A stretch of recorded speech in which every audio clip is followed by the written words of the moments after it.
Myalgic encephalomyelitis or chronic fatigue syndrome is a multi-symptom, multi-system disorder that affects about 1.3 million people in the US. So it is quite a common disorder, but not much is known about it.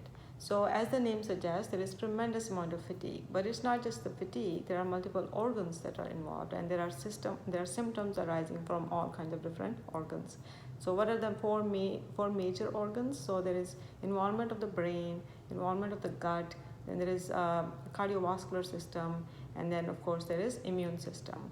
So when people who have chronic fatigue syndrome or myalgic encephalomyelitis, they basically have widespread inflammation in the body, and they often report that they were previously just healthy, but all of a sudden they ended up with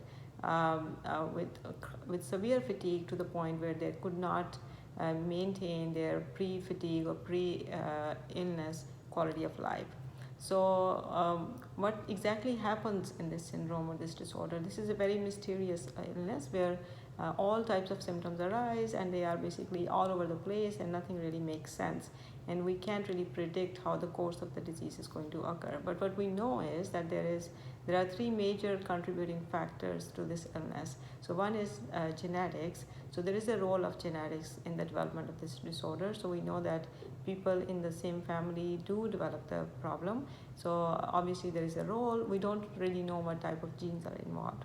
Then there is a role of infection, and that is very strong. So we know that people who develop this disorder, they often report that they acquired an infection. Usually it's in the form of a virus infection, for example, herpes simplex virus, Coxsackie virus. There can be Epstein-Barr virus, and then there can be many other viruses that tend to stay in the body and lead to the development of a cascade of reactions that will end up with inflammation. Then the third thing is different toxins. So exposure to different toxins can also trigger one to develop this condition. So if you are suspecting that you might have it, chronic fatigue syndrome or myalgic encephalomyelitis, what are the key symptoms that we can look at and then determine that maybe there is this disorder present? Well, one is extreme fatigue. So it is not just your regular fatigue that occurs at the end of the day or at the end of a marathon or after a long period of work. It is basically significant fatigue to the point where you're not able to maintain the activities that you were doing prior to the illness starting. Then the next big thing or the hallmark of the disease is that people have post-exertion malaise. So that is called PEM.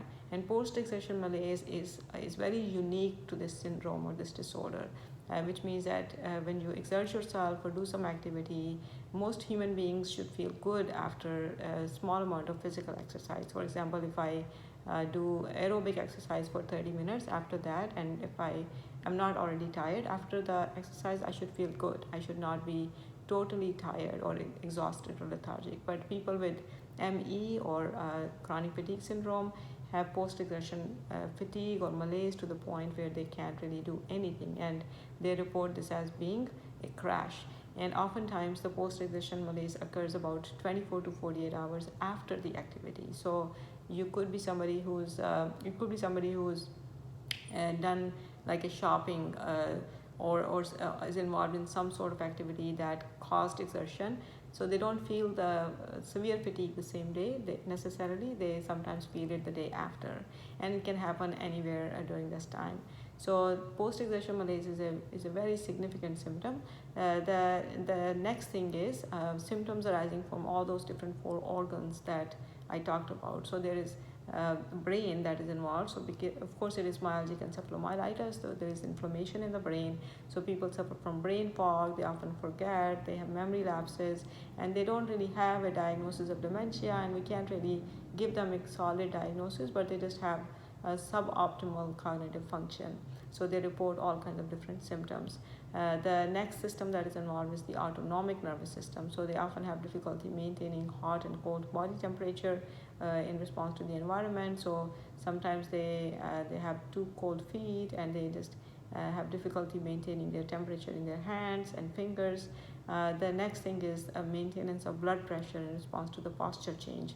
So when they stand up too fast from a laying down position, they have postural tachycardia, their heart races, they have palpitations, their blood pressure can drop, and sometimes they even have pre-syncope or syncope, which is brief loss of consciousness.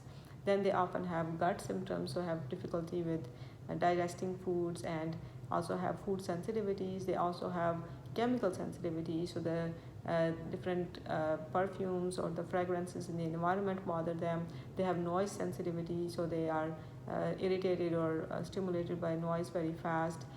Then they also have immune dysfunction, so they often have cold and cough symptoms. They also tend to get sick very fast.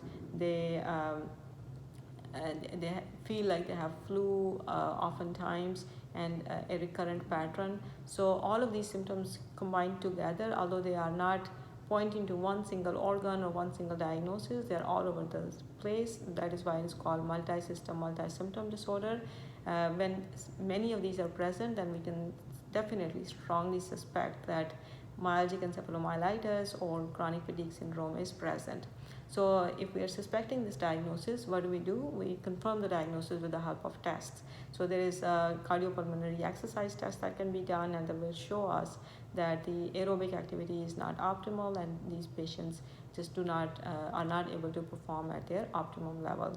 Then the autonomic nervous system test can be done, that will show that there is inability of the autonomic nervous system to maintain blood pressure and heart rate. So that points to the diagnosis as well. Then of course there is additional vascular testing that can be done. The blood test can be done to find out about different antibodies which may be present because of dysfunctional immune system. So there may be immune deficiency, there may be hyperactive immune system, there may be thyroid peroxidase antibodies present, there may be the different anticholinergic or alpha-adrenergic antibodies may be present. Then there may be even deficiencies of IgG subset antibodies. So there's all kinds of different blood tests that can be done to get closer to the diagnosis. Also, there is no although there is no confirmatory diagnosis, but at least we can accumulate enough evidence that suggests that there is presence of this disease or this disorder. So if you happen to have myalgic encephalomyelitis or chronic fatigue syndrome, what can be done about it?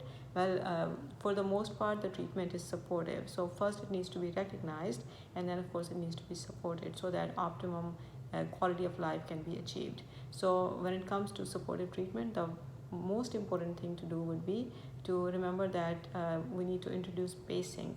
So what pacing means is that we pace our activities, and we need to remember that people who have chronic fatigue syndrome or myalgic encephalomyelitis, they basically live in an envelope of energy. So which means that they have very limited amount of energy they can expend.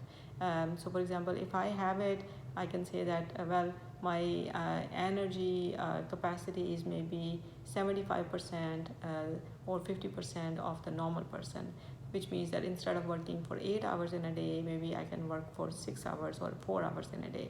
So then what I should do is I should not work even 6 hours. Maybe I should every day work for 5 hours, and just pace myself that way. Because what happens is, if you have myalgic encephalomyelitis, then what's going to happen is if you overexert yourself and don't pace, then one day you may be able to perform the function of a normal person, but the next day you will crash. So as opposed to working for 8 hours one day and then not working at all for the subsequent 3 or 4 or 5 days, what you could do is just work for 4 hours every single day, and this way at least achieve the maximum possible quality of life. The next thing to do would be to make sure that you protect yourself from different triggers, so you can wear eye masks and avoid all kinds of fragrances which can be triggering, which you have identified already. And the next thing to do would be to make sure that you have enough fluids in your system so you don't end up with postural tachycardia and postural blood pressure dysregulation. And then another thing that can be done is to make sure that your sleep is very good, because sleep hygiene is extremely important to support the energy function in this situation. And then of course additional things can be done, work accommodation can be provided, and then lastly there is all kinds of different medicines that can be taken to support and boost energy levels. So that is as much as we know about chronic fatigue syndrome or myalgic encephalomyelitis, it is important to remember that it is not the same thing as chronic fatigue itself. It is chronic fatigue syndrome. So it's a very different syndrome. It's a very different disorder. It's multi-system, multi-symptom. It has many, many different organ involvement. There are many, many subtle things that need to be addressed. And then, of course, the treatment has to be extremely supportive, because if it is not, patients with this disorder actually go downhill very fast, and it is very important to support them. Thank you.